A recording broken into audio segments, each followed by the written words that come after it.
Sont attachés maintenant à travailler sur le concept du barbecue.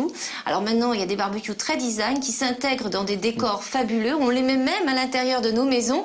Alors le barbecue, un nouvel élément de déco, bah pourquoi pas.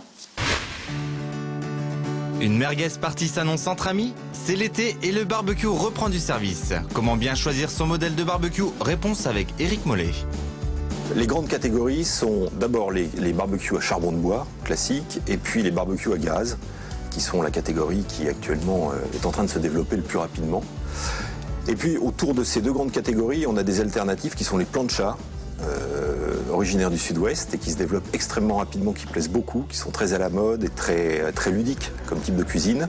Et on a également des barbecues un petit peu plus atypiques, comme des fours à bois, comme des braseros danois, comme des répliques de cuisine ambulante qu'on avait pendant la ruée vers l'ouest, qui sont des instruments qui fonctionnent au bois et non pas au charbon de bois ni au gaz.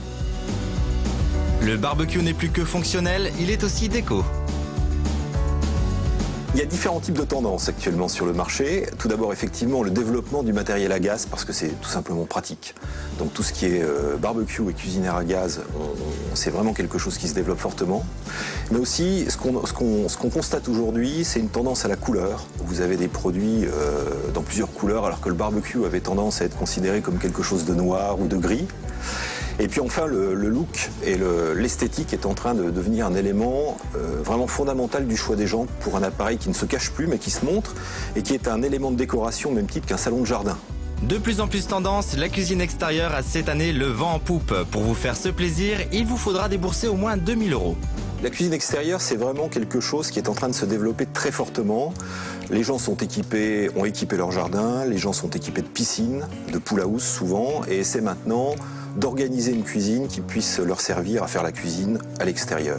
Donc ce sont en général des plans durs sur lesquels on insère un barbecue, une plancha, un four à bois, un évier, un frigo, donc une véritable cuisine, mais qui se trouve à l'extérieur. Là, c'est vraiment personnalisable, puisque le matériel est posé sur des plans que vous choisissez, des pierres, des briques, de la chaux, du béton, ce que vous voulez.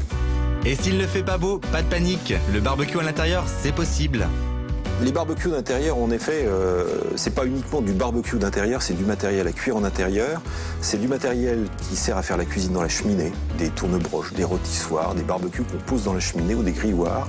Et puis des barbecues qui servent à être posés sur une table, qui sont souvent des vis-à-vis d'ailleurs, ou pour 4 personnes, et qui permettent de faire vraiment la cuisine au charbon de bois ou au feu, sur votre table, sans la brûler évidemment. Pour un barbecue, vous pourrez dépenser de 50 à 8 000 €. Autant dire que l'offre est vraiment diversifiée. Le barbecue n'a jamais été aussi tendance. Les barbecues qui se vendent le plus, ou les appareils à cuisson qui se vendent le plus, c'est vraiment deux choses différentes. Ce sont les planchas, qui rencontrent un succès énorme, en tout cas ici.